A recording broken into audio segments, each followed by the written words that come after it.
I've had many leading experts on this show, including Matthew Walker, and they've all said the same thing about sleep. They've said it's the biggest positive investment you can make in your own performance. You can have the best strategy in the world, but if you're consistently tired, poor decision-making will follow and eventually cause other things to fail in your life. So if you're looking to optimize your recovery, you should start looking at what you're sleeping on. Our sponsor, Helix, makes high-quality mattresses tailored to your body. It doesn't matter if you run hot, sleep on your side, or need something firm. Helix has a mattress for you. And I asked them recently to send one to a member of my team, and Juan received it. And we travel a lot, so when he's home, quality sleep really matters. And he told me he's getting the best sleep of his life.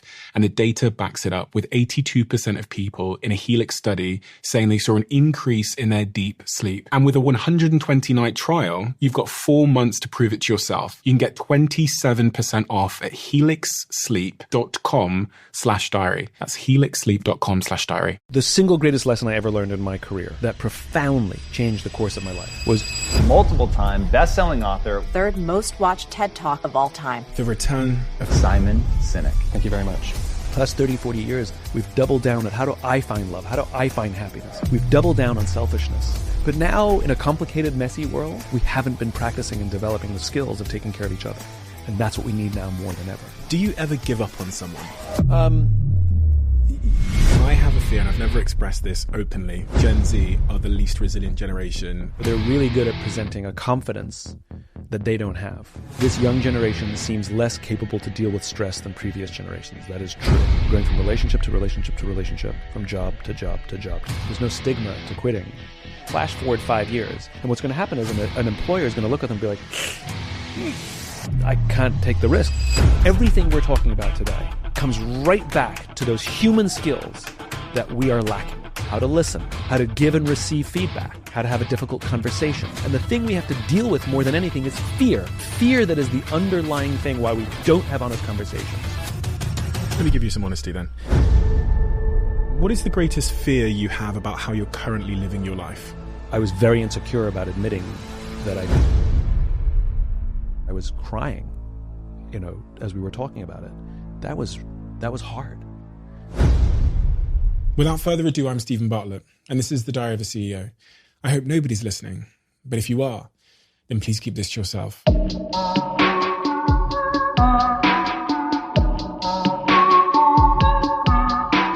Simon. Good to see you again. Yeah, good to be here. I have to thank you first and foremost, and many reasons. I'm a huge fan of all your work, but the conversation we had when we were over in LA was received so unbelievably well by the listeners on this podcast. It did millions and millions and millions of downloads in such a short space of time that I had to nag you to get you to come back again when you were here in the UK. So, well, it's nice to be back, and it's nice to do it on your home turf. Yeah, literally in my home. Literally in your home. There's so many things I want to talk to you about, but one of the things that I was curious about, because I've been thinking a lot about this in my life, is this idea of our whys evolving. Mm-hmm. What is your why, and has it evolved over the last decade at all? So my why is to inspire people to do the things that inspire them. So together, each of us can change our world for the better. And it's why I wake up every morning, every day. It is the greatest compliment someone can pay me when they say to me, that was inspiring, or you were inspiring. Like, that feeds me, And the interesting thing about a why is because it is objective. A why is the sum total of how we were raised. It's born out of the patterns and the lessons we learned from our parents, from our teachers when we're young. And our why is fully formed by the time we're in our mid to late teens. And you only have one why for the rest of your life. It doesn't change. You are who you are based on how you were raised. Now, you may not be acting as your true self. People say that to us all the time. It's like, I don't know who you are anymore. But when you are at your natural best, your why is front and center. But we're not always acting at our natural best. And sometimes we make decisions out of selfishness. We take the job that pays us, that offers us the most money, and turn down the one to work for somebody who would probably be a better mentor. We do these things all the time. And so, can you tweak the words of your why? Of course. But that's semantics. Can we find better ways to bring a why to life? Yes, that's the evolution. But the why itself is fixed. When you talk about the why being influenced by the things that happened in our life, our experiences, our upbringing, does that mean that our trauma can influence our why for better or for worse? Always for better. Always for better. Yeah, a why is always positive. And I'll give you a real life example of somebody's why discovery that I did. And one of the things I do when I do somebody's why discovery, I ask them about happy experiences when they were kids. And this person said, I didn't have a very happy childhood. I had a really bad childhood. And I said, okay, so tell me a bad memory then, And she talked about a lot of abuse in the household and a very abusive alcoholic father who would beat her mother and the kids. And she told a story of a repeated pattern of when the father would be drunk and come looking for the kids, that she'd be hiding in the cupboard, protecting her brother with her arms wrapped around him to shield her brother. And she goes through this whole story, and at the end, I pointed out to her that she's a protector, that in these traumatic experiences, it was her instinct to protect her baby brother, and she's lived her life. If you look at all of the times that she's really thrived and where she's her best self, she's usually in a position of protection of other people, and that's where she finds joy in taking care of other people. And so the experiences mold us into who we are, and the effects, the impact will be positive regardless of where it comes from. So yeah, I mean, a horrible childhood that made her a wonderful human being. I was going to use me as an example there to try and rebuttal that somewhat, but I remember having a very similar conversation with a very good friend of mine a week ago upstairs who talked to me about their childhood. They've talked about this publicly as well, so I'm not letting the cat out of the bag, but their father used to beat their mother up really, really severely. And she was telling me literally just a few days ago upstairs that her memories of trying to hold on to her dad's arm as it swung for her mother when she was 5 years old. And when you look at the pattern of what those early experiences have caused and a few other experiences, she's obsessed with helping others, and she's building these amazing businesses. She's unbelievably successful. It's like frighteningly successful at a very, very young age. However, that force in her to help others has meant that she's compromised sometimes helping herself. And of everyone I know in my life, she is the most successful woman I know, but she's also the woman that is most unsuccessful in all of the personal aspects, relationships, boyfriend, mental health, all of these things. So when we say, I understand the positive side of it, but the negative side of it seems to be of this unbelievable, I guess, why she's got seems to just, honestly, for me, not be worth it. Because this is not someone that would say they're happy. This is someone that is in therapy and is every day in tears and upset while serving the world in an unbelievable way. So is that a positive? Is that a positive why? So the rub about the why, a why is basically the thing we give to the world. It's the value we have in other people's lives. Her friends would say of her that she is our protector. That is the role we fill in their lives, which is why they love us, because we're giving them our why. It is our value. The rub, the most difficult thing about the why to understand, is the thing that we give to the world is also the thing that we need the most. It's always balanced. And so I would argue that, she it's not that she's unable to take care of herself. It's that she needs to find friends, colleagues, whatever it is, who are committed to taking care of her. And that's where the change happens. And, we were talking about this, before the show started. There's an entire section in the bookshop called Self-Help, and there's no section in the bookshop called Help Others. And I believe what we need is the help others industry.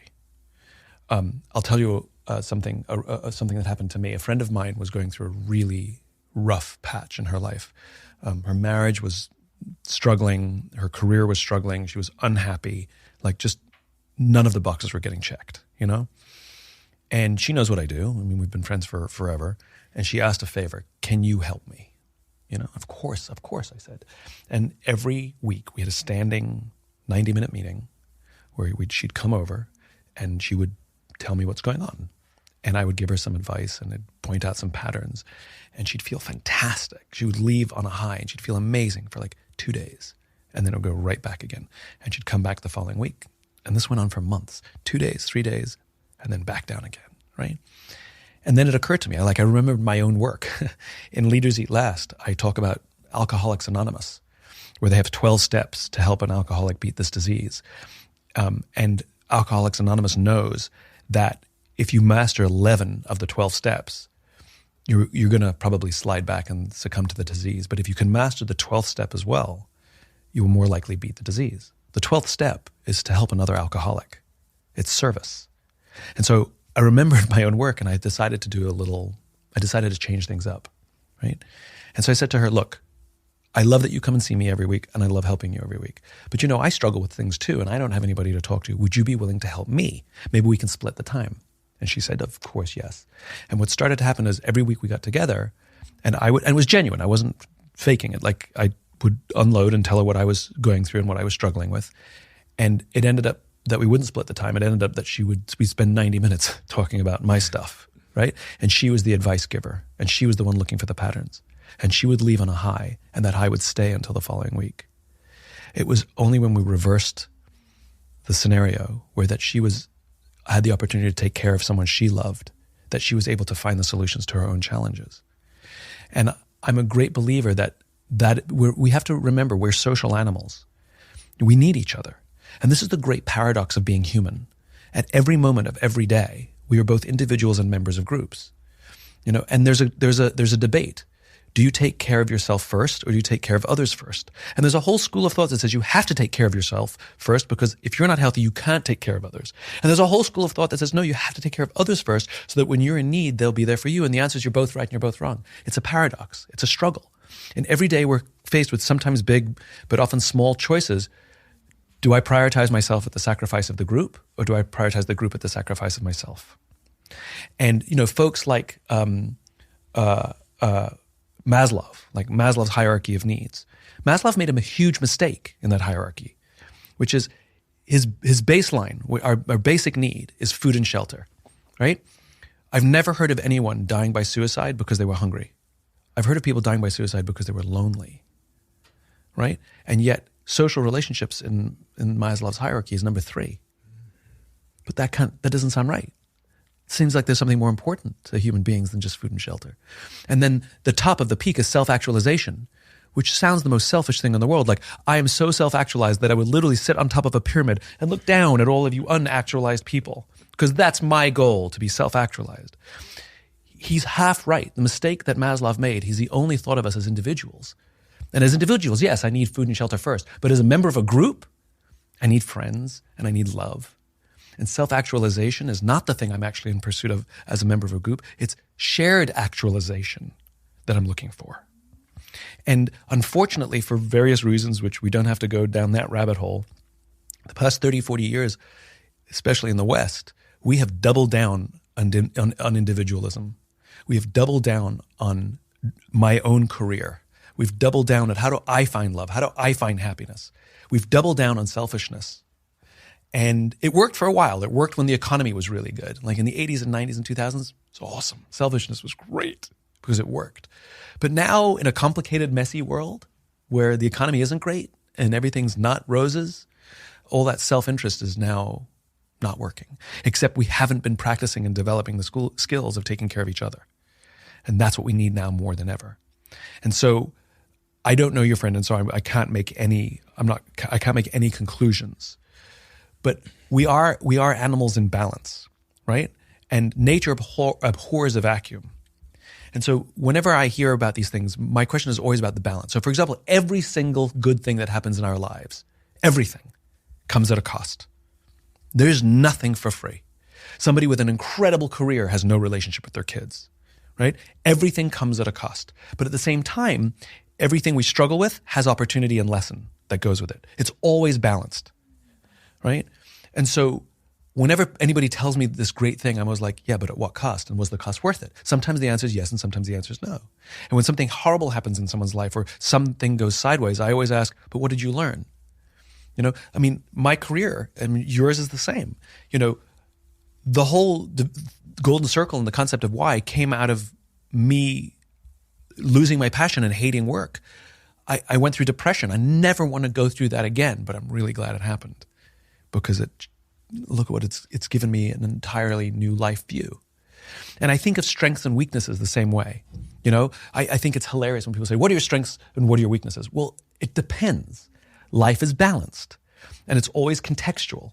And everything that we have that's a strength has liability attached, and every weakness we have has strength that's attached. I can imagine, because of the books you've written and the channels you have and the content you produce, that a lot of people come to you on a personal level, friends, family, to help solve some of the problems that they're having in their lives. I find myself in somewhat of a similar position. Maybe they're not coming to me. Maybe I'm inserting myself into the problem to try and solve it, because that's my nature. But do you ever give up on someone? Something I've thought about, and I'm reflecting on my friend a little bit here. Yeah. And friends I've had from my childhood, who I remember offering a guy. I was like, if you can just do 1 month working in Subway where he was working, I'll pay for your rent so you can move out of that city and go get a job. He didn't do the 1 month in Subway. Yeah. And at one point there's part of me who's like, everyone's solvable, the optimistic in me. And the other part of me goes, at some point you have to give up on people. So the single greatest lesson I ever learned in my career that profoundly changed the course of my life, and it comes right before the realization and the articulation of why. I learned how to ask for help, and I learned how to accept it when I was offered. Okay? And I think that it's not about giving up on someone. It's that that helping someone is a team sport. Success is a team sport. And if you find that you're the only player in their life when they should be the primary player, you can only do the assists. You'll never be the one making the baskets. That's their job, right? But if they won't take the pass, then at some point you stop throwing the ball. And it's not about giving up on people. It's about accountability to take responsibility for oneself. And giving up on somebody is, don't ever call me again. You don't take my advice. This is over, right? That's giving up on someone. I think the other way to do it is like, listen, I cannot help you if you cannot be involved to help yourself. And I will want to sit down with them, and I won't criticize and be like, you're not doing this. You have to follow my advice. You have to do this. You got to go work at Subway for the week. Like that's not what I want to sit down and understand what the blockage is. There's something else. That's the blockage that I can get to, hopefully. But at the end of the day, I will say to them point blank, listen, if you're not going to be involved in this, then there's no point to me being involved. You have to, this is a team and I'm the only player here.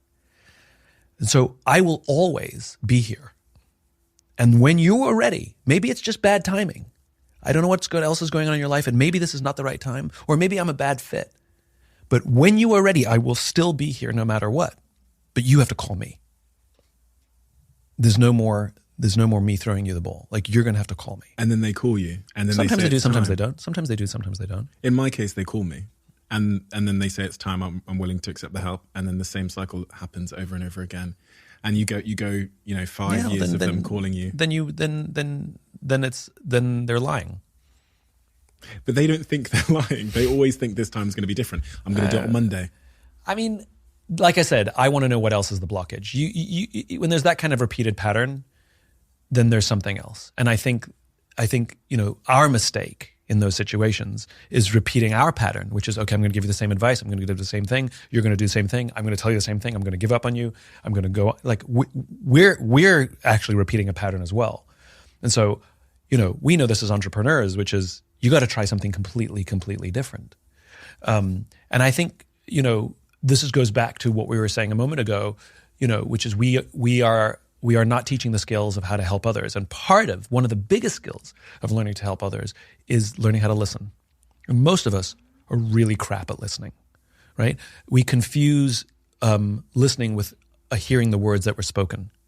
You're sitting watching TV and, somebody you love is trying to tell you something and you're like, and you're still watching TV. And you're not even listening to me. And we turn around and repeat all the words back to them. That's not listening. That's hearing the words that were spoken to you. Listening is when the other person feels heard, right? And where you are in pursuit of meaning, not the words spoken. You're not so literal, right? And I think in the cases of like your friend, is to go from an advice giving mode, and men suffer from this more than women, which is our intention is to fix everything, right? All we want to do is fix. We see the problem. Here's the solution. But sometimes that's not what people need. People need to feel seen and heard and understood. And maybe, just maybe, you're going too quickly to fix and he doesn't feel seen or heard or understood yet. And in this particular situation, and again, I don't know the person, but I would go to an extreme listening. Give the kid the opportunity to empty his bucket. And there's only 3 terms you're going to use in the conversation. Go on, tell me more, what else?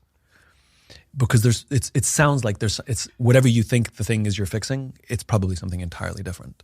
And until you can get to that, you're going to give up on somebody who maybe it's just that we had the wrong strategy. It wasn't until these examples surfaced in my life where I had friends asking me for this kind of help that I started to consider that maybe mindset itself is a privilege. One that if you don't acknowledge and understand, you'll end up giving advice from a very privileged place. I might say, well, just work harder just cheer up. Yeah. These kinds of things come from a misunderstanding that my brain is fortunate enough to think and be a certain way. Yeah. But I've never heard people talk enough about this idea that our mindset in and of itself is a privilege and that, That's interesting. That mindset is a privilege. Is that true? If we think about the early upbringing in childhood then. Yeah. So that was maybe, some people have monetary privilege from their childhood. One thing that your parents or your experiences might have given you is a real psychological privilege. So let me just think out loud for a second, right? Let me try and unpack that. There are many stories of people who, when the odds were against them, whether they came from extreme poverty or abuse, rose up to have successful and happy lives, right? And when we read about them or talk to them or meet them or hear interviews from them, they talk about mindset. They talk about, my mother taught, usually the mother, my mother taught me to never be a victim. My mother taught me that I was capable of anything. And so they had a mindset, where some people have a victim mindset and then that's the life they continue to live. Some people have a different mindset and it can lift them out of what we would consider unprivileged circumstances, right? So, it makes me question then, is mindset a privilege? And we both know people that have every privilege afforded to them, every one of them. And yet, for whatever reason, their mindset is the wrong one and they can squander all of that opportunity, all of those advantages that they've been afforded, and make a mess. So I question whether mindset is a privilege. There are a lot of privileges in life. Mindset, I think, is one of the ones that is there for the taking. I think about, so I was 18 years old, dropped out of university, shoplifting food to feed myself. And in that moment, I was entirely convinced that I was going to be a millionaire. What did I do? What did I actively do? So you're just countering your own point that mindset is not a privilege. No, I'm saying because I think that I have the privilege that mindset was given to me by my experiences and maybe by my biology. I'm wondering why in that situation, if you'd put me and my best friend that I talked about with the subway example in the same situation, one of us would have catastrophized. And me, I just saw it as this wonderful stepping stone to the point that I went around my house videoing my despair, videoing my dire situation, opening the fridge. There's nothing in it. My first page of my diary on Facebook Notes, which I kept, says, I'm keeping this diary because a TV production company have asked me to... Bullshit. I lied to my own diary because I look back and go, this kid was sure that he was getting out of here. Well, I mean, I played tricks and games with myself as well, I remember, some of them are hilarious, but I did the same thing, and I said, I go back to the concept of why, which is it's the experiences we had when we were young that formed us into who we are. It wasn't the shoplifting alone. It was your parents, it was your friends, it was your teachers. Is that a privilege? At what point, everybody has a why and everybody's why is affirmative, and so like I told you about the abuse story, something really positive and someone really positive came out of that trauma.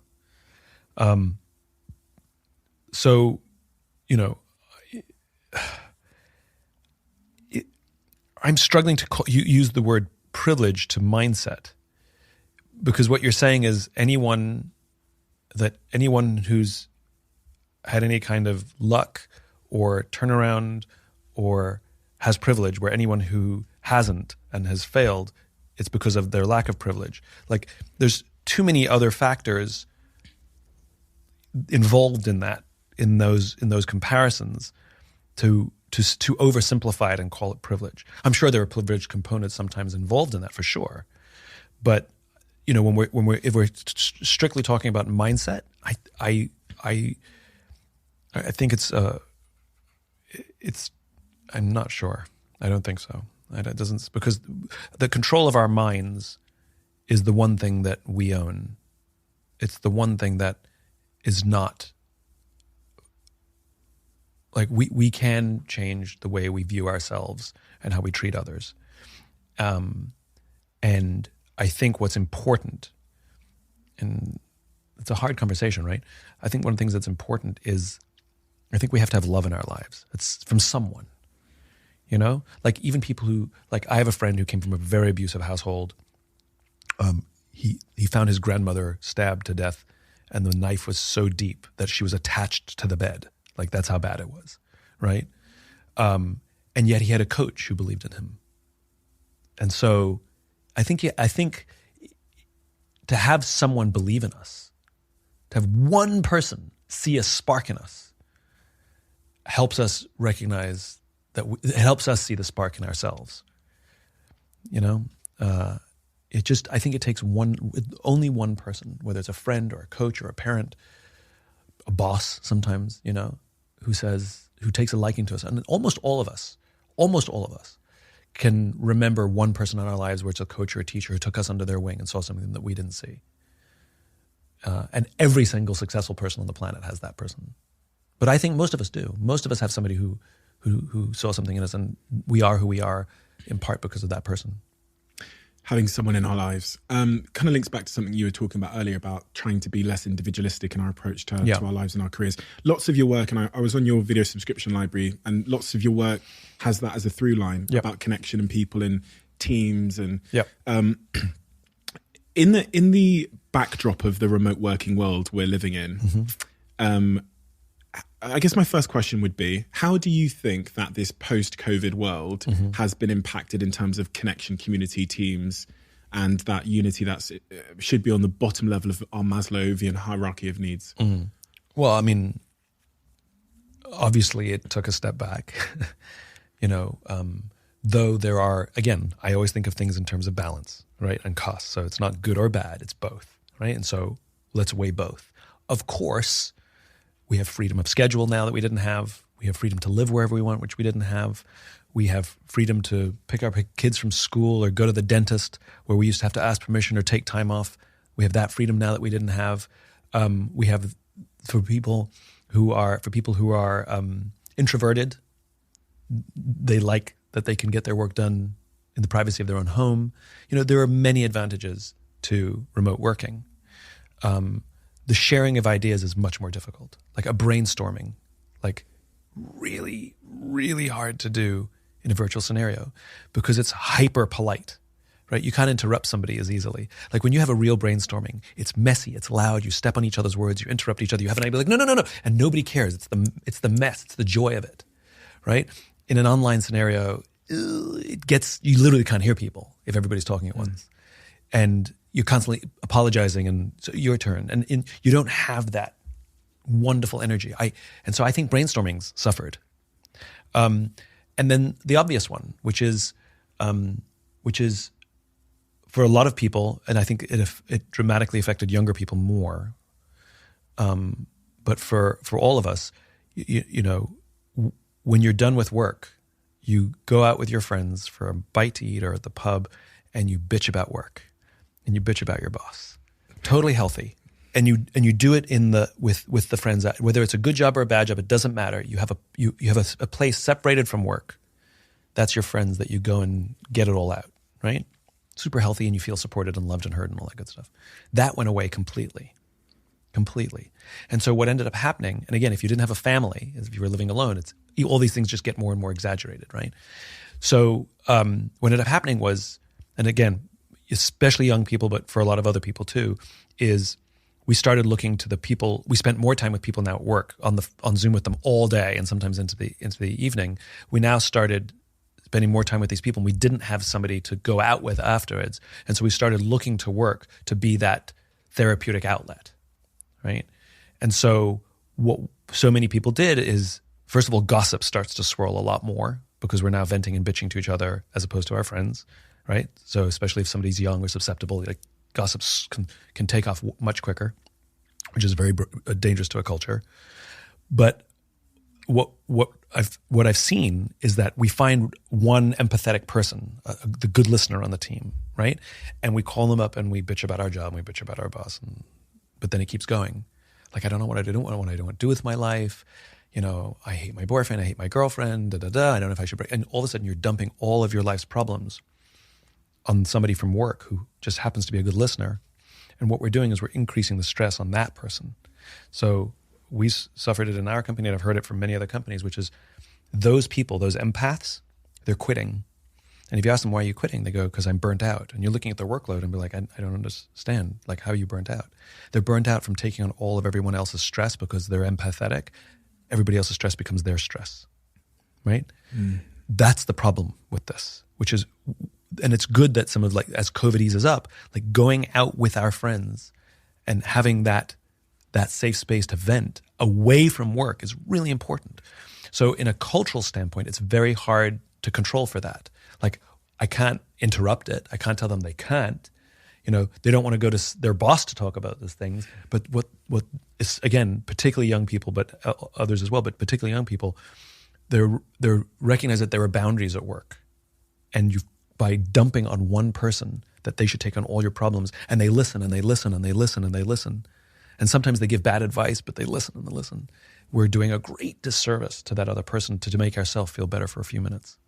It's one of the first times in my life that I've started to think again about culture design. And it's funny because I ran a business post-COVID for 7 years. We had almost 1,000 people. I then left in the middle of COVID, and now I'm launching businesses after COVID. And it seems that not all of the rules apply. And a lot of that's because of comparison now. So that a modern employee is comparing the working culture that they're seeing on TikTok and LinkedIn to their own. And it's almost, as an employer, we're competing with a false TikTok social media narrative that is, and people never really know what they actually want, I think, as it relates to culture, even me. So if you ask someone what they want from their working culture, would it meet their fundamental needs? Probably not. Yeah. So my question to you is, how are you, on a practical level, what changes have you practically made or believe are necessary in a post-COVID world that you wouldn't have maybe stated in a pre-COVID world, if any? Let me come at it from a slightly. So if you go back a bunch of years, our lives looked very different than they do now, obviously. We got our sense of purpose from church. We got our sense of community from, whatever, bowling league. We hung out with our neighbors. They came over on the weekends and had barbecues with us. And work was a place that we went to make money to pay for our lives, pay our bills. And it was also a different time where we were super loyal to the company and the company was super loyal to us, right? And that was life. And then church attendance started to decline. Bowling leagues basically are gone. They've disappeared. We don't go to community centers anymore. We don't have our neighbors over on a weekend basis. And so so all of those things we started to look to work to replace. So now we say to work, you have to give me a sense of purpose. You have to give me my social life. You have to give me a sense of community and belonging. And now we've added things to that list now since COVID. It was just like, and you have to agree with all of my politics. And by the way, you also have to be my therapy now. You have to be my place for therapy, which is what we were just talking about, right?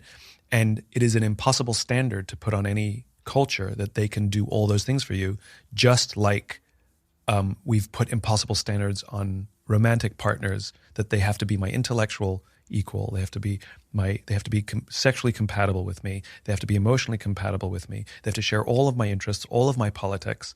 We have to vote for all the same. These are impossible standards to put on another human being, and we're literally setting people up to fail. We're setting up business cultures up to fail as well. Like literally, no culture can live up to that standard. And so, in pursuit of that, the grass is always greener. You have people who are going from relationship to relationship to relationship, worse from job to job to job to job. And when I was younger, if you didn't like your job or if you didn't like your boss, the bad news was you had to stay there for a year, because if you left in anything less than a year, you would hurt your CV. They'd be like, why did you leave in under a year, And now again, particularly young people, there's no stigma to quitting. And it happens sometimes too quickly. Like if you're confrontation avoidant, and I've seen it happen, confrontation avoidant, I'm too afraid to ask my boss for a raise, so I just quit. I've seen it happen, right? Or I've been here for 4 months, I don't like the culture, I quit, right? Or I got in trouble at work, I hate my boss, I quit. And so people are quitting so much. My fear, like I don't mind if something's super toxic, get the heck out of there. Most places are not super toxic. Imperfect, yes. But toxicity is there's a standard, and it's a high bar. And, or this doesn't fit my values, or this disagree with my politics, I quit. My fear is that if we flash forward 5 years, there's going to be a disproportionately high number of people who have 8 jobs in 5 years. And what's going to happen is an employer is going to look at them and be like, I can't take the risk that you're going to stick around. I'm not hiring you. You sound like an amazing candidate, but you're too high risk for me. And because you've had so many jobs over such a short period of time, you actually haven't stuck around long enough to build up a skill set or know what it's like to manage a storm, because you've stuck around in the good times and bailed in the bad times. And so you have now been in the workforce for 5 years, but you don't have 5 years of work experience. You have 4 months of work experience. And so I don't want you either, because you've never been through a battle, And I see it happening. A young person who's been at a company for 8 months goes to their boss and says, I want a raise. I want a significant raise, because I'm doing the same job as those people. Those people have been in the workforce for 10 years. I know, but I'm doing the same work as them, and I'm doing good work. That's true. You are doing the same work as them, and you are doing good work. The difference is I'm not paying them just because they've obliquely been in the workforce for 10 years. I'm paying them because you know how to hoist a mainsail in calm waters. And you can hoist a mainsail in calm waters as well as they can hoist a mainsail in calm waters. The difference is they also know how to hoist a mainsail in a storm. I don't know if you can hoist a mainsail in a storm. I pay them more because I know that if we run into hard times, I know that they know what to do, and I can trust that we can navigate. And I also know that they will teach you how to hoist a mainsail in a storm. It's like the same reason I buy insurance. I don't expect my house to burn down, but I pay just in case. I'm paying them more for a skill set that I hope they never have to use. That's why they get more. One of my fears at the moment, which is perfectly linked to what you're saying, is I have a fear, and I've never expressed this openly, so this is the first time, so don't all come for me at once. I have a fear that Gen Z are the least resilient generation that I've ever seen. And a lot of it, and sounds so stupid and not evidence-based, but if you look at what TikTok is telling this generation work is, and there was a video that went viral on Twitter the other day out in Silicon Valley where it shows like a Facebook employee, one of the big tech companies.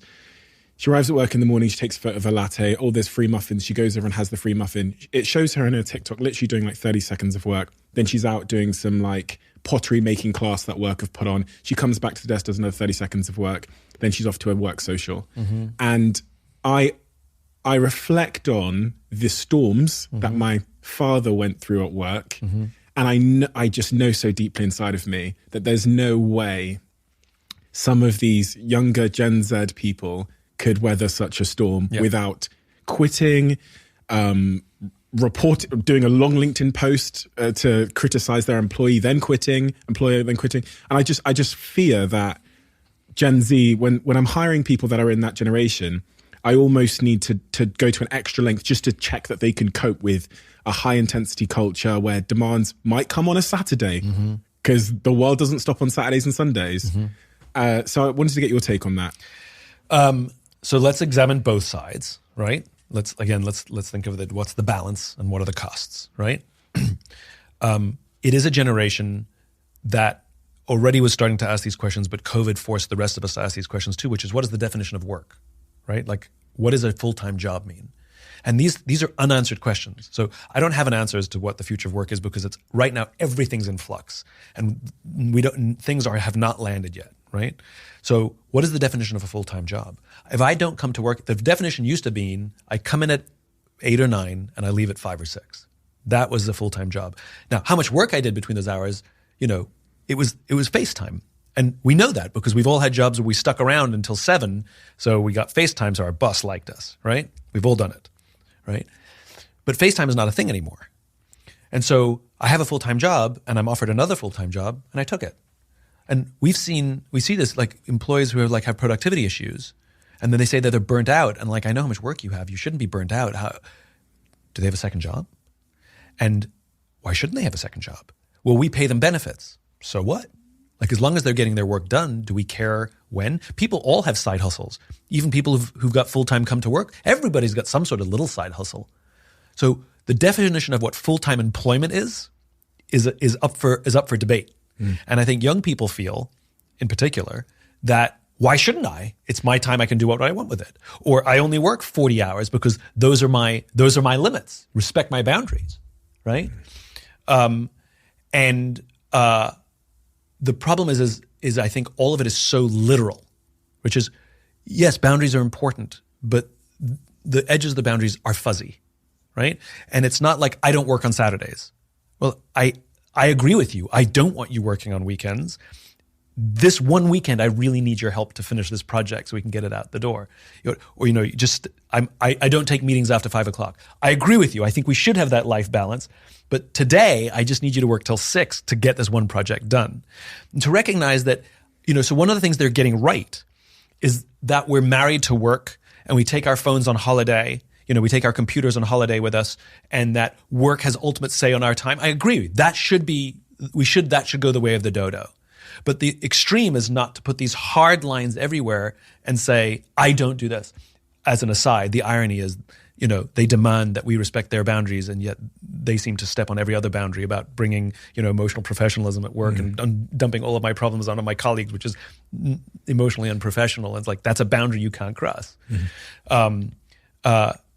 But there is good evidence to your assertion that this young generation seems less capable to deal with stress than previous generations. That is true. They are good at curating, they've grown up in an Instagram, Facebook, TikTok world where I'm really good at showing you the life I want you to think that I lead. And so they're really good at presenting a confidence that they don't have. They sound like they have all the answers when they don't. But then I see you presenting that life to me if you're a fellow Gen Z. Yeah. And I go, what? My life's stressful and difficult, and I had to work really late, and you're having a frappuccino latte, whatever, at 3 a.m. doing pottery lessons. I need to quit. Yeah. It raises the question, what do you want from your life and what do you want from your work? Like, why do you have this job? If it's just to pay the bills, I mean, I hope I know that is the case for a lot of people, that I have to have a job to pay the bills. And I hope that employers are good enough that even survival jobs are a nice place to work, Trader Joe's, great company where people who have survival jobs, still a nice place to work, But I think the question is what is the life that you're trying to build? And if you want a job simply to pay your bills, and, there's this concept of quiet quitting. Have you heard this one, quiet quitting? I've heard this term, but maybe I heard you talk about it. Well, it's been written about. Right. It's not my concept. But quiet quitting is this thing where I don't quit the job, but I basically will dial back my effort and give you the minimum. So you pay me to do this job, and I will do the basic minimum amount to do the job, where you can't really fire me because I'm not really doing anything badly or wrong, but I'm also not going above and beyond at all, right? So there's this concept of quiet quitting where people are coming to work and they're just doing the minimum, doing their hours, doing their job, not volunteering or raising their hands or going, and that's it. And it raises the question, is that bad? And I'm a great believer that it's all about expectation management, Like I get asked about Amazon a lot. Like, do I disagree with how Amazon is run? And my answer is always the same, which is they never lied. They didn't tell you it's a magical place to work where it's all kumbaya and we all we all hang out with unicorns every day. It's really amazing. They're very open about it, that it's very, very aggressive and very rough and very competitive. And even the people who love it only last 2 years because they burn out. And so because they don't lie, you know what you're going to get if you go work there. And if you like that kind of culture, then go work there. If you don't like that kind of culture, then don't work there. But don't take the job and then say, I didn't know, because you did.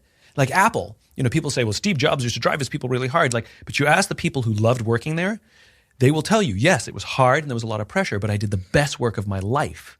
And I'm glad I worked there because I never would have been able to work to that standard if I didn't work at Apple back in the day, right? So the important thing is that companies are honest about the kinds of cultures that they have, right?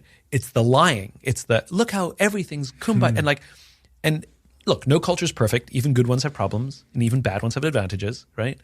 But I think it's about managing expectations. And I think it's okay for somebody to say of themselves, look, I'm not a careerist. I am okay with the fact that I will never be an owner or a senior manager. I want to be paid fairly. I want to do decent work. But I want work to fit neatly in my life and not overwhelm it. And I'm going to look for a job where that is possible. And I don't think we're at the point where we have total honesty on both sides yet. I hope we can get to the point, because there's still stigma. Because the older generations like you and me are looking at, if somebody were to say to us, I only want to work 40 hours, I'm willing to push my boundaries occasionally, but really this is just we would be like, well, you're not working here. So, so it hasn't normalized yet. Yeah. But I think it's just a question of being honest with oneself. And you're allowed to change your mind as well. Like, I've decided I do want to be a little harder driving, and I do have more ambition than I thought, or less. But I think it's just about honesty. And this point of view is as true in personal relationships as it is in our professional relationships. So I had a conversation with somebody recently that I found absolutely fascinating. And she is polyamorous. She has 4 boyfriends, right? And she is very open about it. And one of the things that she explains is you have to be very honest with everybody so that everybody knows what the deal is. I think what a lot of people do is they're dating somebody, it's new, it's casual, and they're dating somebody else that's new and casual, but they don't tell them about each other. So they both think that they're more special than they are, or they both are driving towards something that may or may not be true because, you're dating 2 or 3 people and you're going to wait and see which one works out. This, in the poly world, what I'm learning is you tell everybody everything so everybody knows. And it's very open and honest. And everybody knows where they stand. You can say, I'm not into this. I want to be the sole, or I'm okay with this. And maybe something will develop, maybe it won't. But the point is it's on the table. And I admire the level of communication. What I'm hoping is that we do the same thing in our professional lives. So you sort of have poly work, if you will. I have 2 full-time jobs. I have 3 things going, or I only want this kind of relationship. And it works if both parties are really open and honest, because it's all about managing expectations. Hold on, I thought that you were going to give me all of your attention and all of your effort and all of your ambition, and you're telling me you only want to you want to treat my job as a casual job? Like, just replace relationship with job. All the same rules seem to apply. But if I knew that, I would be fine with that. I would have given you a different job and had different expectations and wouldn't have pushed you really hard. I would have given that work to someone else. Because I'm assuming you want to live your career like I live my career. Like I assume that I'm getting into this relationship and you're getting into it for the same reasons as me because we never had a conversation. We are nowhere near that in terms of social acceptance for that kind of conversation. But I aspire for that somebody sits down and says, a part of your CV and part of your interview says, what kind of work-life balance do you aspire for and how do you view work? Even if you change your mind. Then if expectations are managed, then what's the problem? You've answered one of the actual number one questions I wanted to ask you about today, because when I read your book, The Infinite Game, one of the big things it changed in my life was, I remember I was on a plane, I read the book, started writing some stuff, came back to our office in the UK, and I did a big presentation to all my teams about how we create a sustainable company. Because if what you're talking about in the book is true, then and we're not playing a finite game here. How do we redesign the business from the ground up so that it is fundamentally sustainable? Yep. I came up with this thing called WWW, Work, Welfare, and World, which is the 3 reasons why we exist. We made 2020 goals. So this was in 2019, 20 goals before 2020 for each of these areas.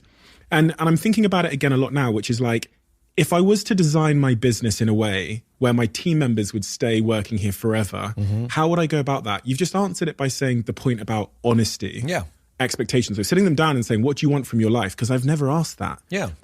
As you quite rightly identified, I'm presuming they want what I want. Exactly. So honest, I wrote it here as a question to ask you. How do I get my employees to stay forever? Okay. So why Not should like a dictator. That sounds awful. But I understand that. But why should, it's, you want to create a place in which if people want to stay, it'll be an enjoyable place that they can make a career and grow within the organization. Right? Like, and for some people who don't have aspirations for leadership, that they can come and do good work every day and sort of get fair raises on a regular basis, so that they would, with cost of living adjustments, et cetera, that they want to stay there, even if it's a middle level. Like, not everybody aspires to like be a hard driving, owner, And I think it's about making it a conversation. We never treated work like a conversation, We treated it like a speech. This is how it's going to be. And I think so. One of the good things that's coming out of COVID and young people is they're asking questions about, why does work have to be that way? And employers are rebelling against it because it doesn't fit the way we grew up and doesn't fit our understanding of relationships, And it's just a conversation. That's all it is. And by being honest up front, then you can say, I don't think this is going to be a good fit for us. I don't think you'll enjoy working here. And so if I employ you, knowing what I know now, we will both get frustrated. And I will either ask you to leave, or you will just tell me you're going to leave. That's how this will end, because of misaligned expectations. And so I think being honest about what you want and who you are and what your ambitions are, even if they change in the middle, you can knock on the door and say, I've changed my mind. I think I want to stay here forever. I told you I didn't, but I really love it here. And I know this from the military. Some people join the military because it's a steady job in a bad economy, or because the military will pay for you to get a college education, and they didn't have the money to get it without it. So they join the military. And then when there, they fall in love with it. They never came in for service. They discovered the service and the brotherhood and the sisterhood and decided to stay, And some people might have come in for the service and realized this isn't for me. So work should be the same. But I think there needs to be honest conversation about, and like I said, I've had debates even with my partners, my work partners, when they say, well, if we're paying them a full salary and giving them benefits, they shouldn't have another job. And my question is, why not? As long as our work product doesn't suffer as a result. Like, if they're phoning it in, missing all the meetings, then yes, absolutely, right? Like, we're paying for certain expectation of performance, but not necessarily of when they get it done. And so why shouldn't they have 2 jobs? But I think, again, there has to be honesty, which is, we have an expectation that of X, and if somebody says, I don't want to meet that expectation because I want to have 2 jobs, then you can adjust for salary that way. You can be like, all right, then how about we pay you less and you can have all the freedom you want? And again, it's a conversation. We don't make these things conversations. We make them one-way. And by the way, that's from the employee to the employer too. I demand X. Somebody asked me recently, how do I want to ask my boss for a raise. How do I do it? And I said, the problem, the way most people ask for a raise is like, I want a 20% raise.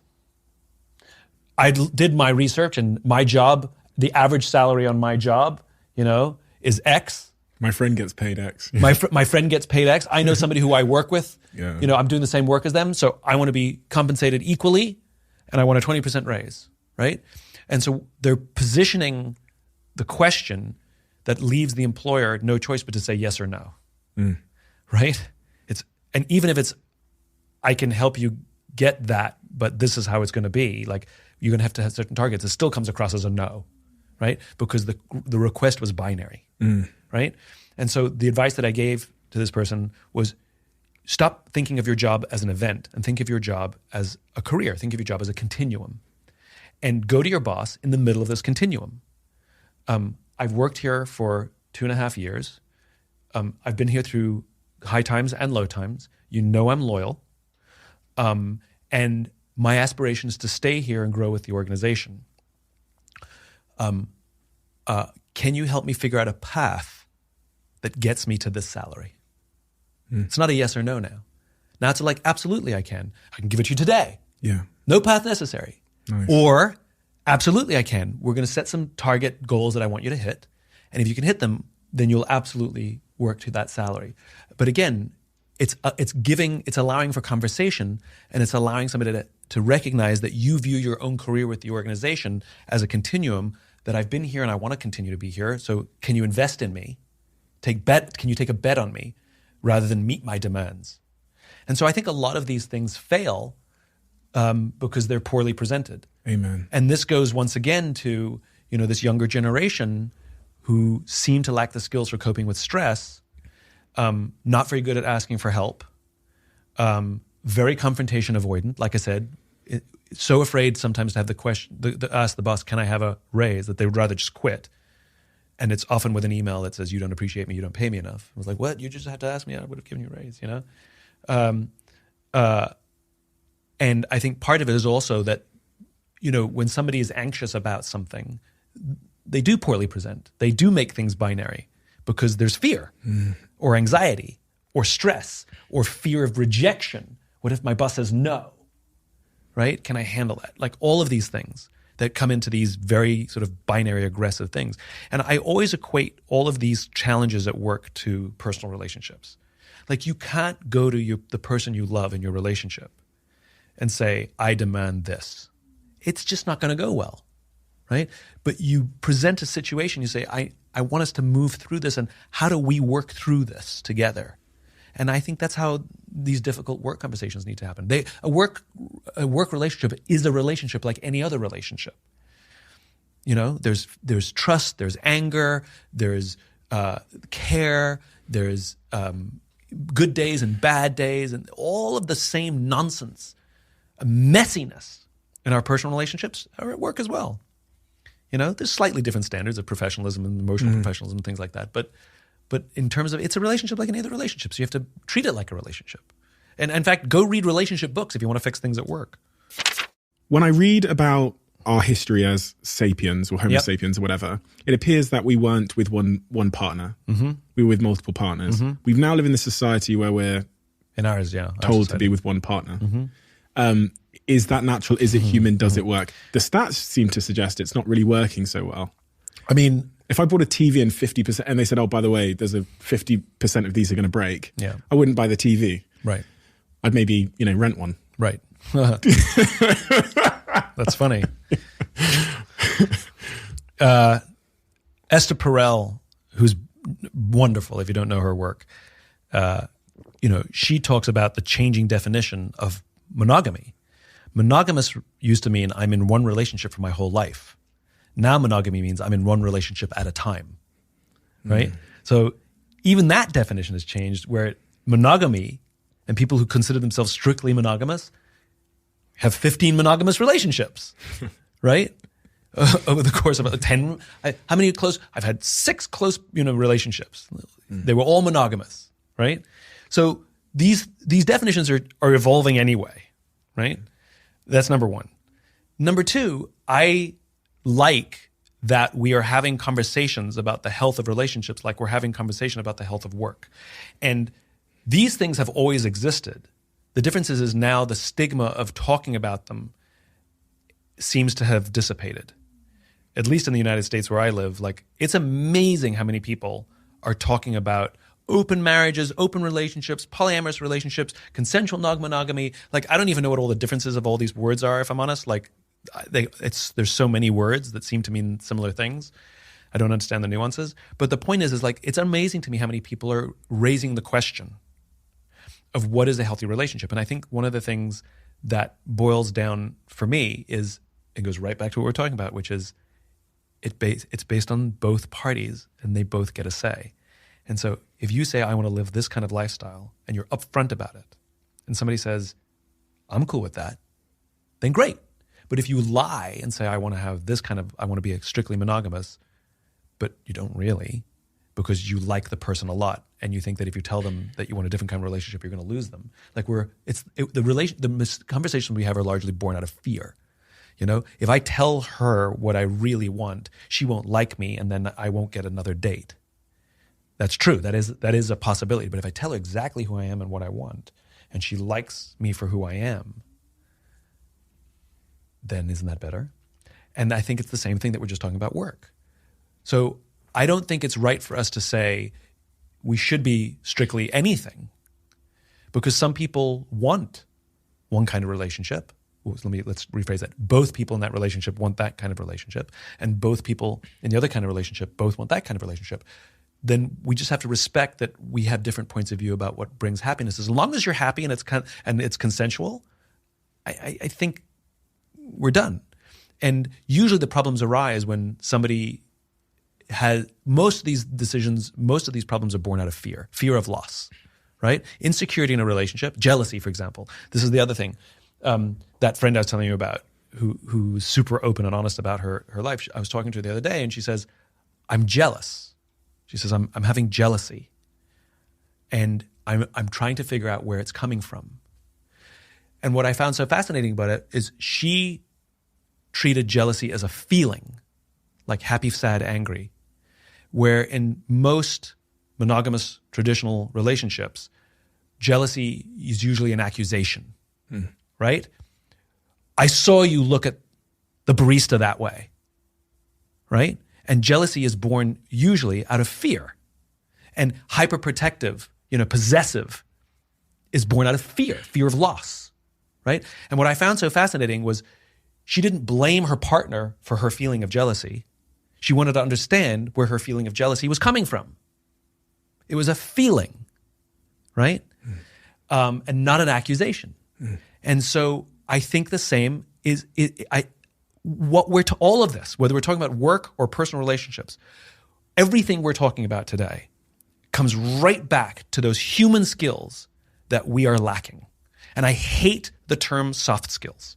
Hard skills and soft skills we talk about, right? Hard and soft are opposites, right? They're hard skills and human skills. These are the hard skills you need to learn to do your job, and these are the human skills you need to learn to be a better human being. We're really good at teaching hard skills. We're junk at teaching human skills. And human skills include things like how to listen, how to have a difficult conversation, how to give and receive feedback, how to have an effective confrontation. These are skills that most people lack. We saw it after the murder of George Floyd. The number of leaders who, after George Floyd was killed, did nothing. They said nothing to their teams. Not because they're bad people. It's because they weren't taught how to have a difficult conversation. And so they were so afraid, there's that fear again, of saying something wrong that they would accidentally offend someone or inflame the situation that they chose nothing.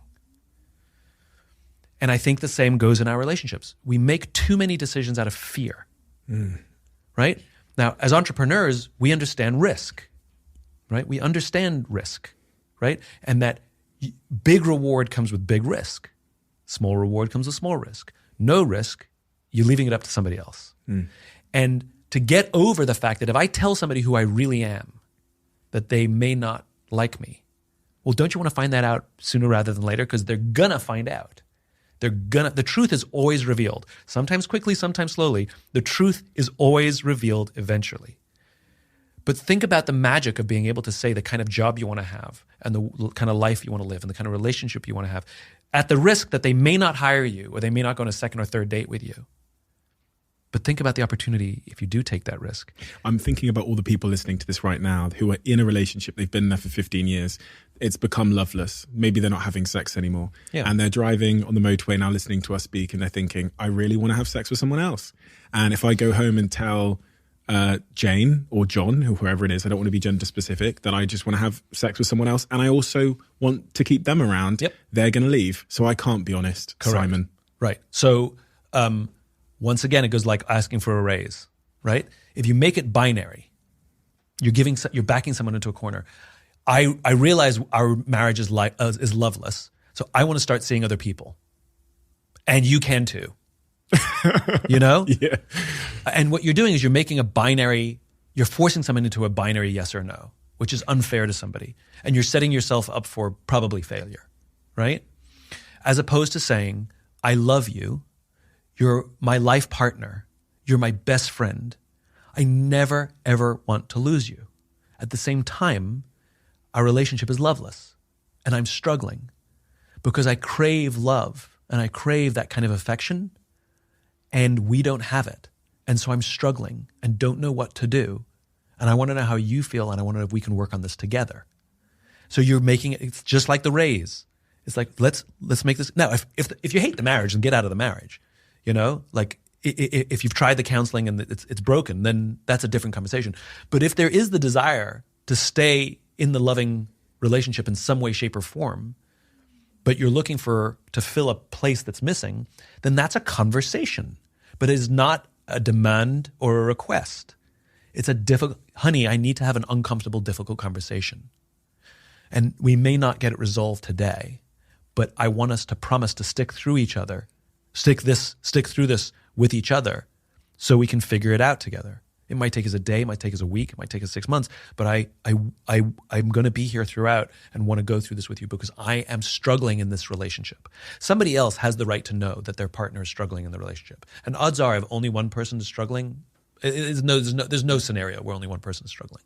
It's like when we have a problem with an employee, like if we really can't, they hate their job too. Like it's not a shocker, you know? And like to start the conversation, like, listen, I'm struggling with you. I know you hate it here because it can't be one way, right? That doesn't exist. I'm pretty sure most of the issues I've had in my life stem from the fact that I didn't have an honest conversation sooner. Me too. Yeah. Of course, me too. And I made the mistake in my life that I didn't, and it was well-intentioned. I didn't want to hurt their feelings. I didn't want to offend them or upset them.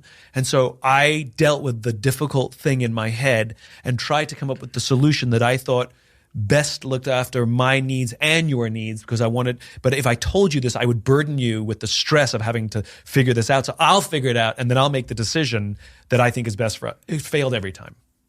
Because the mistake that I made is I treated the relationship as an individual when it's not, it's two people. And the problem with a relationship with two people is I'm not in total control of the relationship. Remember, I'm a member of a group. I'm a member of a tribe. I'm a member of a team. I'm not in total control of everything. And I have to relinquish some control. And the thing we have to deal with more than anything is fear. It's fear that is the underlying thing why we don't have honest conversations. It's why we are hyper-aggressive or make things binary. It's because we fear rejection, we fear loss, we fear whatever it is. And and we can ask for somebody to reassure us. And we can deal with the fear first. And by saying, I'm going to stay here, and an employer or a lover can say, I promise you I will stick through this with you as well. I will not abandon you. We'll get through this together. That takes the fear down a notch, right? That we will do this together. And in my own relationships, you know, COVID, all the bad that came with COVID, again, you know how I see the world. I see the world as balanced.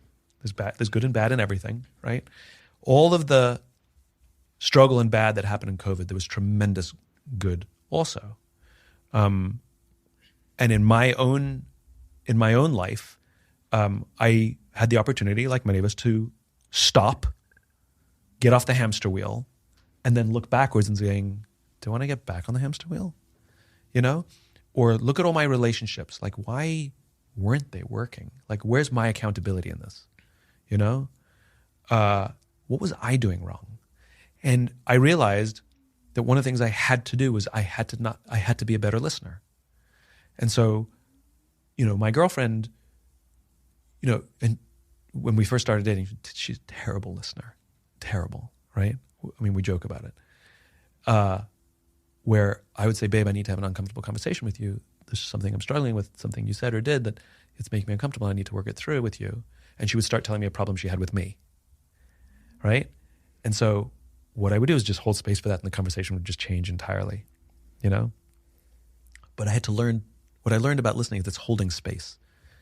To learn to hold space for someone, you know, to learn to as if holding a baby, you know?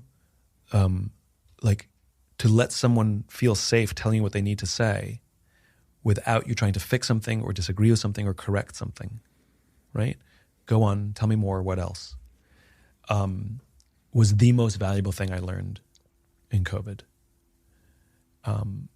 And the nice thing is when you give that to someone, weirdly, by some weird osmosis, they gain the capability to give it back to you. Because you've done it, if you do it enough times, you can say, and this is what came later, which is, I hear what you're saying and I want to talk about that.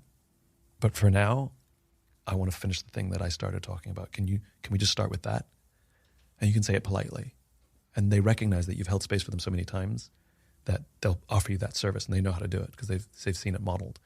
The really interesting thing about that, and I was thinking about my own relationships with my partner, is the reason why that's so true for me is because most of the time when someone is talking and repeating themselves, it's because they don't feel like they've been heard. Correct. So in my relationship with my partner, the fact that we do exactly what you've described, where we literally go, give me a safe space, and then I talk, means she only feels like she has to say it once because she feels like it was heard the first time. Right. In my previous relationship, I remember I'm going to be honest, I was in the wardrobe one day and I've locked myself in there. My girlfriend is banging on the door, repeating herself. And I'm not proud of this, but it's the truth. Long context. I said, I'm going for New Year's Eve. Me and a client are going out to Singapore. It's their birthday. It's the biggest client in the world. They've asked me to come. It's their birthday. She goes, I want to spend New Year's Eve with you. And I go, yeah, but I've told them that I'm going to Singapore. She goes, I want to spend New Year's Eve with you. Yeah. And that just went on and on. And at one point she's like screaming at me. So I just like go and hide in the wardrobe. Yeah. She spends all night banging on the bloody door, like repeating the same thing over and over. In my new relationship, we communicate with more context and we actually listen when the other person's speaking. So it only needs to be said once. Yeah. And then she can speak and then I listen and I repeat it back to her and then I speak. So one of the things that, same, right? So this was 10 years ago, by the way. I'm not trapping myself in wardrobes anymore. So, the thing that I learned about being in a relationship, I used to come home and do the same thing. Like, hey babe, I got a thing on Friday with a client, right? Or I'll give you an even simpler one. The Joneses invited us over for dinner on Friday. I know that you're free on Friday, so I said yes. So we'll go for dinner at the Joneses on Friday. And hell ensues, And I was like, but I know we have no plans, And so now what I've learned is when the Joneses call me up and say, you want to come for dinner on Friday? I go, my God, I'd love to. Let me check. And I come home and say, hey, the Joneses invited us out for dinner on Friday, but I want to check with you first. Oh my God, I'd love to. Great, I'll call them and confirm. And I've made again, instead of me well-intentioned making all the decisions, even though I know exactly what it'll be. I know the answer is going to be yes. What I'm doing is including the other person in the relationship. That's all it is. It's making someone feel seen and heard and included. And like I said, there's so many great lessons we can learn from our personal relationships, which we can apply at work. Because again, an easy way to understand how I approach all these things, I view it all as just human beings interacting with human beings. That's all it is. And all the anxieties and fears and egos and all, it applies everywhere. What's the most difficult conversation you've had to have with someone when we're talking about that honesty and communicating as authentically and openly as we can as soon as possible? What are those difficult conversations you've had to have? Or a conversation you had maybe too late down the line and you thought, I wish I'd had this conversation sooner? I mean, they're not different from anybody else. I mean, as talking about George Floyd to my team, talking to George Floyd with my black friends, that was really hard. And I made mistakes. Like I remember with one of my black friends, I was crying, as we were talking about it. And I said to him, why aren't you crying? And he said, because it's new for you. It's not new for me. He says, well, I'm exhausted. I'm like, I'm glad you're having your experience, but it's not my experience. You're seeing this for the first time. I've seen this my whole life. Like that was hard. To have that being told at me, to me. It's true too. But my conversations are the same the difficult conversations, it's about honesty in relationships, about honesty with somebody on a team. If something's not working out, or if you have to give somebody really hard feedback, somebody who you are really close with, it doesn't mean you're letting them go, but like there's really hard feedback you need to give to someone, and learning to deliver it with love, learning to be matter of fact. One of the mistakes I would always make, all these theories about give somebody the compliment sandwich, tell them something good, tell them the thing you want to tell them something good. It doesn't work because it's bullshit generic something good really specific, something bad, and bullshit, generic, something good. 7 good things, 1 bad thing. Bullshit, generic, really specific. So it doesn't work, in my opinion. Yeah. It doesn't work. Like if it's really, it's like, I really like that you show up to work with a smile. And there's one other thing I need to talk to you about, But what I've learned is when delivering good news, be very emotional. And when delivering bad news, remove the emotion. And so like bad news at work especially, when we sit down with someone like, so I don't want to belabor this. You've been with us for a long time. I need to, this is really hard. I need to give you some difficult feedback. I'm infusing all of the emotion into this, right? But to be dispassionate about it, say, hey, I need to give you some difficult news. I need to just have a really blunt conversation with you about something that's going on at work, and it's going to be really hard for you to hear, but I need to tell you. Boom, here it is. People appreciate it when we're just straight with them, and not infuse all the extra emotion. But yeah, I think the same is true in all relationships. I've always found that I struggle to use the word employees, and you just went to use the word then and you changed it to team. Yeah. Is that something that you also, the reason why, so I use, whenever I'm on the podcast, I talk about it, but my team will never hear me, and if they might not have noticed this, but this has been the same for about 10 years. I will never in a chat call people that work in my company employees. Yeah. It seems to be somewhat of a violation of my values somehow. Yeah. And I just noticed you went to say the word, you went team, someone on my team. That's what you did. Yeah. I mean, I do the same. I mean, I when I show up to a group call, I'm like, hey team, and like, yeah, employee to me is a technical word, Yeah. I don't mind talking about employees when we're talking about generic company stuff. I don't mind referring to employees when I'm talking to when I'm talking about insurance, or benefits, it's a technical term that I think is totally fine to use in technical times. But when I'm referring to people and those people have names and faces, then they're the team. Do you, this Andrew Tate thing, this Andrew Tate guy has been in a lot of the headlines. Do you know who he is? Probably a good thing you don't. He's been in, it's this guy that kind of came out with this kind of pseudo weird, kind of strange masculine approach. His base thesis, I guess, is saying that young men and men generally are missing something in their lives that the modern world hasn't given them.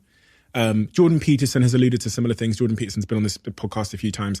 It's got me thinking about gender differences and our needs in the world. There's a lot of people in like YouTube and the self-help space that are saying men have these unmet needs because the world is becoming more equal and they are lacking their sense of purpose, and men are meant to be, tribe leaders and all these kinds of things. And when you look at the suicide rates in our country, the single biggest killer of men under the age of 40 is themselves. It's suicide. And so I've been mulling this. Is there gender differences in your view? These are all very difficult topics, I understand, are men in particular having certain needs go unmet because of a changing world, in your view? Everybody has unmet needs because of a changing world. Fact. Are there gender differences? Of course there are gender differences. And how we respond to men versus how we respond to women is different. A friend of mine who was, three things happened to her simultaneously. She's in the military. 3 things happened to her simultaneously. Any one of them would be difficult, but all 3 of them happened to her at the same time. She was promoted to senior management. She became lieutenant colonel. She was deployed for 13 months, 12 months, and she was given her very first command. Okay, so any one of those things is a trial, and all 3 happened at once, right? And she took over a job where the previous 5 leaders had all been fired. It was a poorly run group. She would be working with people from different forces. So she's in the Air Force. She'd have Air Force and Army reporting to her, some of whom were much older than her and much more experienced than her. And she is a hard-driving, passionate young officer who said, I'm going to turn this group around and I'm going to prove to everybody that I can turn it around. I've been practicing leadership. I've been studying leadership. I want to be a great leader. And it was a failure. Like, it wasn't, they were ignoring her. They weren't taking her seriously. And no matter how she powered up, it didn't work. And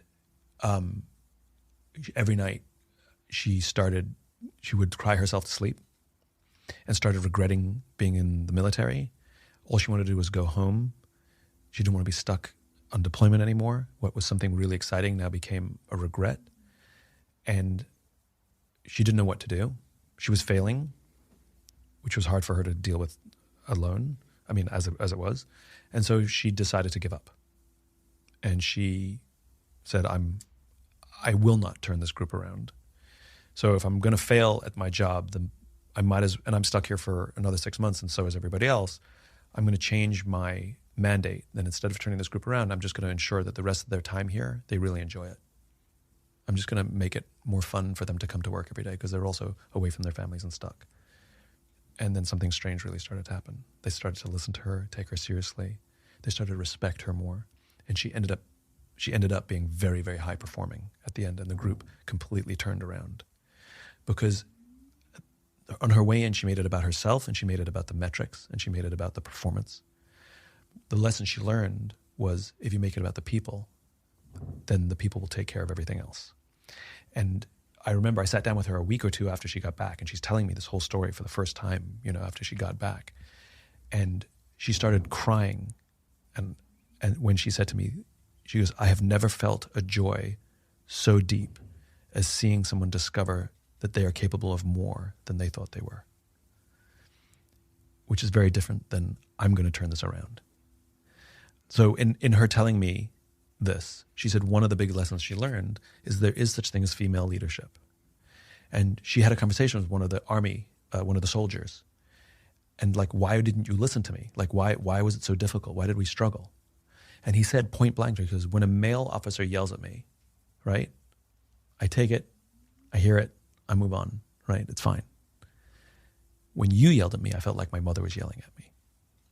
And it was more difficult, So there are gender differences in how we respond to each other, because it is a mom-dad thing, right? We respond differently. Men are sometimes, not always, but men are sometimes better at just being told blank by another guy, just do this. And you go, okay, well, I'll just do it. But when you create gender, it creates all kinds of other interpretations and associations, like our mothers. So I think we cannot discount those. Traditional male leadership qualities are things like decisiveness, aggression, those kinds of things. Traditional female qualities are things like patience, maternal instinct, empathy. And I think the mistake we've made across all leadership is we teach male leadership. We teach decisiveness and we teach aggression. And these are the things we teach. And we teach that to everybody. And the reality is what makes great leaders is they have a balance. And what we should be teaching is more of female leadership. And, all leaders should take on the qualities of patience and empathy. This is the irony. I think we do need to teach those skills. I mean, those goes back to what we were saying before. These are those human skills. Women get my work a lot quicker than men. When I was starting my career, women would just nod and be like, yeah, what do you, of course. And men would be like, what are your case studies? And what case studies you have to prove your model? Logic and men would fight with me on some of the details, and women just intuitively understood that the humanity of the work that I was preaching just made sense. And there's space for that. And so, I think female leadership and those qualities are just necessary everywhere. But yes, there are differences, and they cannot be discounted. It's difficult to talk about them, though, isn't it? It feels like a minefield. Even when I talk about gender differences, it feels like I'm going to step on a mine somewhere, because you're entirely correct. And my previous company was, our managing director was a woman, and I think the business was more successful because of those qualities you've suggested: empathy, care, patience. Yeah. She was much more honest about forecasts, and how the business was going to perform, versus a male leader. I mean, this is such a narrow example, so it's not necessarily truth, but a male managing director we had who was extremely exaggerating and very, very, very ambitious about forecasts that were never realized. That makes sense. That's consistent. And I think, there's lots of data on this. Men, when they apply for a job and they say we need these 10 things, and if they have 6 out of the 10, they apply for the job. And women won't apply for the job unless they have 9 or 10 of the qualities. You know, men are a little, you know, I've seen it happen in meetings where, you know, there's a male entrepreneur and like the client is saying, you know, we'd love to have this. And they kind of have it. And the guy goes, we can totally do that. And, you know, and they'll sell it right there and then figure it out later. Yeah. And I've sat in meetings with a female entrepreneur who has almost that, like they're really close. And you know, somebody's saying we would love this. And I'm like, do you have that? They're like, it's not, we haven't tested it yet. I'm like, you have it. Tell them you have it. They're like, well, it's not perfect yet. You know? So yeah, I mean, I mean, some of it is cultural as well. I have a female entrepreneur friend who has a theory, and I have to stress this is her theory. Deferring Right, responsibility. exactly right. She believes men make better entrepreneurs than women. She believes men make better entrepreneurs than women. Okay. Yes. Why? And the logic is that as when we're young, traditional roles, for the most part, still exist. That if you want to go to the prom, generally, the boy asks the girl, right? It's. I think it's softening, but traditional roles are still there, which means from a young age, boys learn to muster up courage, take a risk, and get rejected, and then they have to do it again, and then they have to do it again, right? And so you flash forward to adulthood, and men who learned that skill Of asking. of taking a risk, facing rejection, being rejected, and then trying again, makes them resilient entrepreneurs. Where for again, assuming traditional roles are played, you know, if a woman who hasn't learned the skill of risk rejection is more afraid of the risk as an adult. Now, we could argue that with online dating, you know, swiping left and right, that everybody's losing the skill. You know, we could argue that nobody has to take a risk because you just swipe right. You don't know that they swiped left on you. They think maybe they just didn't see you. So you only get it connected, but nobody ever gets rejected. So are we building, that goes back to the original conversation of a young generation that's less capable of dealing with stress than older generations. Like there are fewer opportunities to risk, reject, have to try again. Right? And the things that we learn as kids, these social interactions, they do become skills as adults. And so, you know, is it a softening of a generation? Should not we be asking both, boys and girls? You know, shouldn't we not be asking them to both have to learn to take risk, as opposed to taking the risk away from everybody? I don't know. No, do you know what? What I will say is I've had 2 very successful women entrepreneurs on this podcast who have said the same sentence, which is, as women in the workplace, we typically don't ask for raises as much as our male counterparts. And that kind of supports what you're saying there, which is men have at some point learned to just ask for the things that they want, whether it's a raise, whether it's a job, whatever it is, you know. But I think you know, the theory here that my friend posed is that it come from our experiences of dating when we're younger, that we build these skill sets that benefit us later in life as entrepreneurs. It's not risk reward, it's risk rejection. Whenever I speak to someone that does a lot of interviews and conversations and talks, you know, online a lot, I always try and think of questions that I would ask them that they've never been asked before. And one day I remember, it was actually after you left when we were in the studio in LA, I thought to myself, if I was going to interview myself, it would probably be the most interesting interview in the world, because I know all of the bullshit. And I know all of the stuff that no one's ever asked me, that I've maybe skirted away from or whatever. If you were sat in my chair and you were interviewing Simon today, what are some of the questions you would have asked you to get the most interesting stuff out of you? Maybe just give me one question. Well, I think you've done a pretty good job. I mean, I think the best interviews are conversations. I think the best interviews have no agenda, but the interviewer has genuine curiosity. I think the best interviews are open-ended questions that are difficult. And in this case of your interviews, you know, you are pretty blunt with a question that doesn't leave a lot of wiggle room. You know, a lot of questions I can wiggle out of, and yours less so. But they give an opportunity to me to think out loud. You know, I think a lot of the questions you asked today, I haven't thought about, or if I haven't sort of codified it. And what you heard were not answers, but you heard me thinking. You know, and if you go back and listen to them, they're probably sort of bounce around a little bit because you hear me trying to get to an answer. They're not answers. I'm trying to get to an answer. And those for me are the best because I walk away feeling enlightened because I got to think. Where usually the questions are, I've heard them all before. They're very focused on my work. When you wrote this, when you wrote that, you know, what were you thinking? And I don't learn anything. So when you ask me about my work, I know the answers. When you ask me not about my work, you ask me about life and you ask me about challenges that the world is facing. That's what I love. So, you know, I think you've done that. And so the questions that I ask myself are the questions you ask me. Okay, I'm going to ask you the question. And I'm not copping out. It's fine. It's genuinely, you're very good at what you do. I will ask you the question that I would ask myself. Okay. Which is, what is the greatest, I was just thinking about it then, what is the greatest fear you have about how you're currently living your life? What is the greatest fear I have about how I'm currently living my life? That I'm not 100% honest with myself. Because if I'm not honest with myself, I won't be honest to others. You know, and when somebody asks me a question that I'm afraid of the answer, not because I'm afraid of offending them, but I'm afraid of how I feel about the answer myself, you know?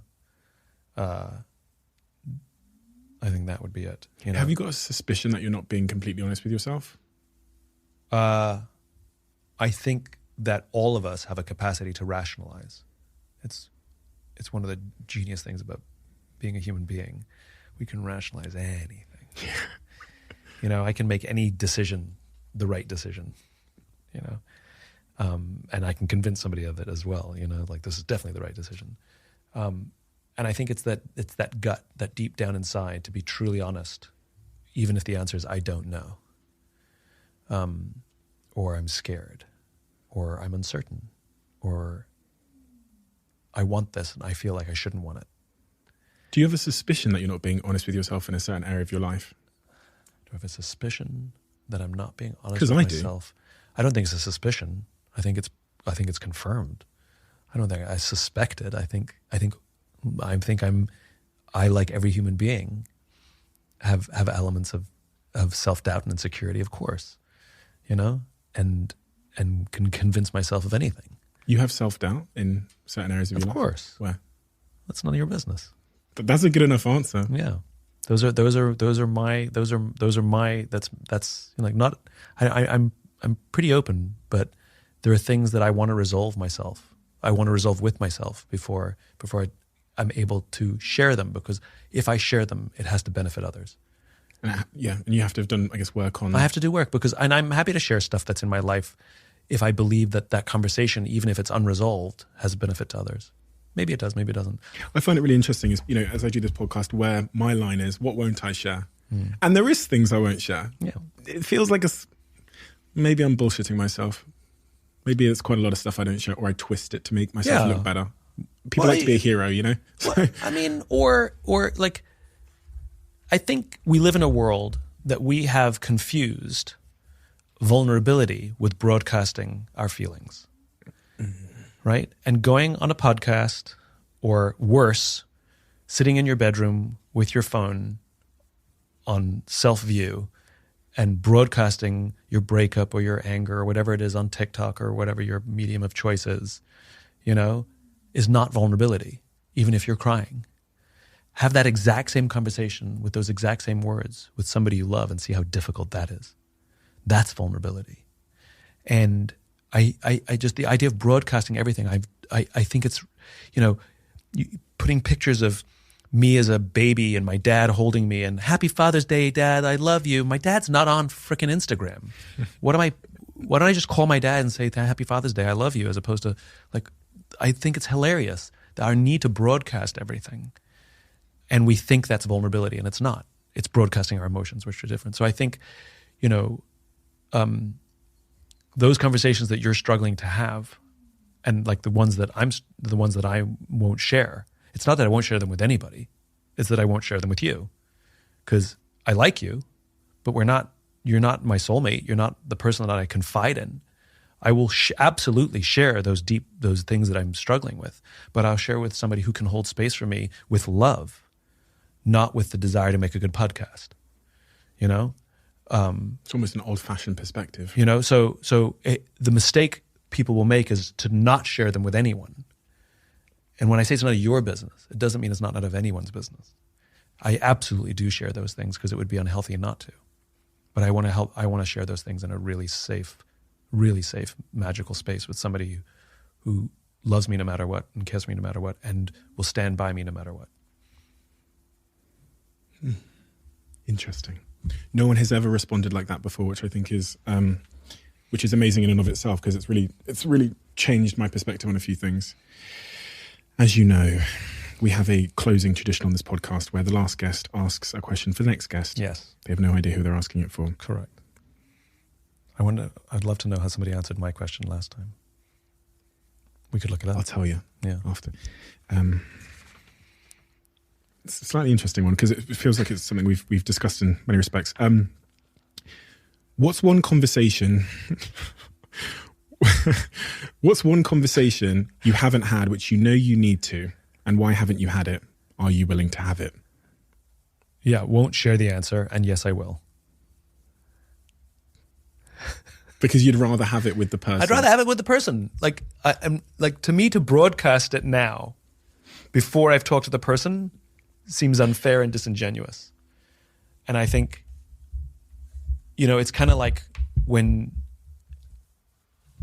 there's a respect. It's like when you hear about, there was a tragedy and people were killed, and they don't release the names before they've told the families.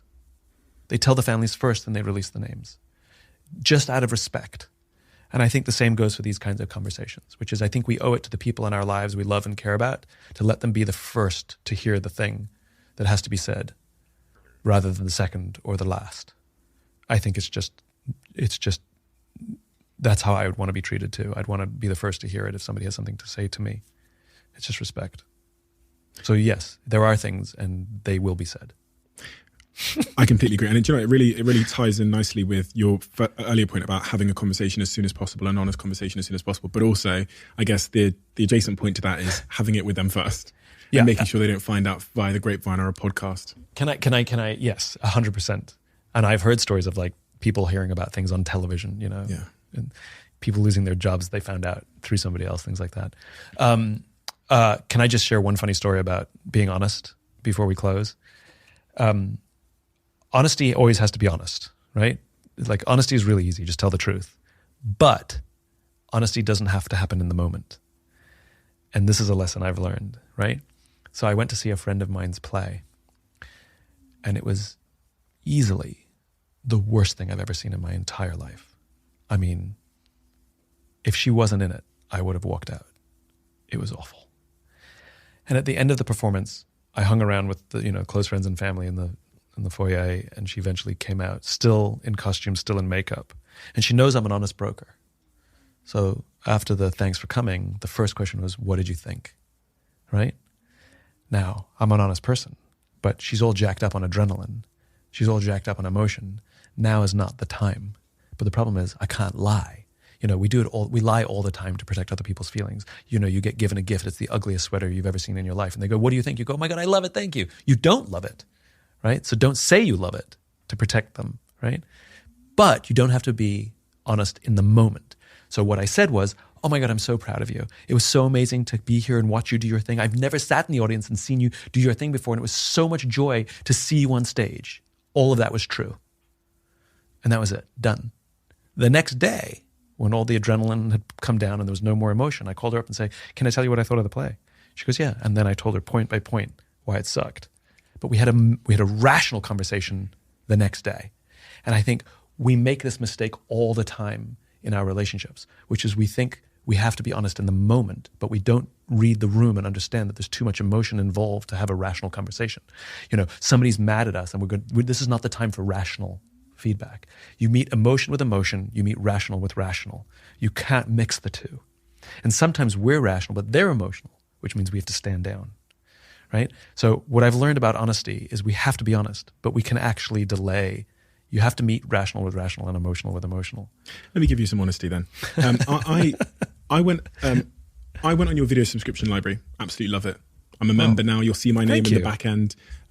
Looked at the live courses coming up. Watched loads of the videos. Amazing. It feels like it's too cheap, to be honest, because the amount of value there around all of the things that are foundational to my life, my businesses, my relationships, everything, it feels like it's a little bit too cheap. It's like a couple of cups of coffee for a month, and I can just binge all of your content, all of the videos, and you've got all of these other instructors on there who are teaching lessons. It feels very cheap. That's not the thing. The only thing I thought, oh, I don't know if this is the best, is the name.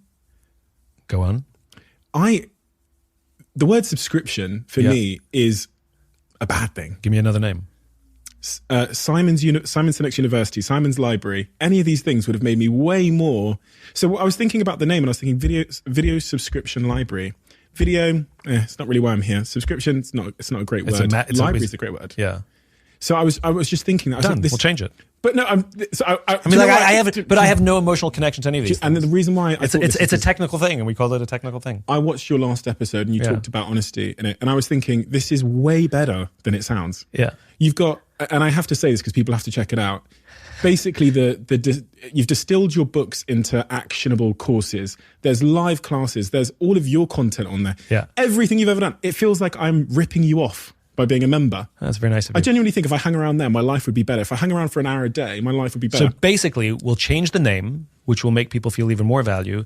And then thanks to this conversation, we're going to charge people more. You should. Genuinely. Well, I've had this conversation before with people, which is, I know that our Why Discovery course, I know there are people who offer sort of all kinds of purpose finding courses that they charge $1,500 for, and I know because I've been told that our course is like 1,000 times better than a lot of things on the market. And yet we charge like, I don't know, I can't remember what the price is. It's like, it was like $20-something for a month. But I mean, but if you take the Why Discovery course, it's like $85 or $125. I can't remember. But it's low. And the reason is because I believe I have a responsibility to let everyone who wants to learn their why, and not those who can just afford $1,500. And, the way we attempted to price that product was what would be slightly expensive for a college student. God, bloody college student. They're doing $150K debt to a fraction of what you've So that's my point, which is like $1,500 is exclusive.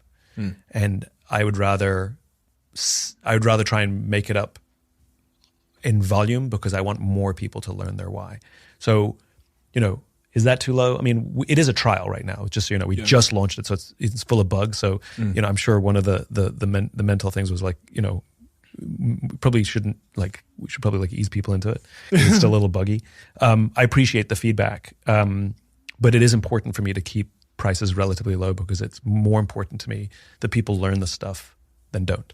The price, fine. I want it to be cheaper for my own selfish needs. Right. It was actually the name I felt did it a disservice. Okay, I'm gonna. That was it. Simon's Library or Simon's University. Done. Yeah. I have no emotional attachment to it whatsoever. Okay. So we'll make that change. Thank you very much for the feedback. I appreciate it. Everything's written in pencil. Exactly. Thank you. Thank you for coming again, Simon. Honestly, it's a joy, honor, and I learned so much from these conversations that I wish I actually need to go back through this episode with my own notes so I can change my business and my life for the better. Thank you so much. It's a joy. I learn as much, if not more, than you do. So I really appreciate you having me. It's a joy. Amazing. We'll do it again sometime. I hope so. Thank you.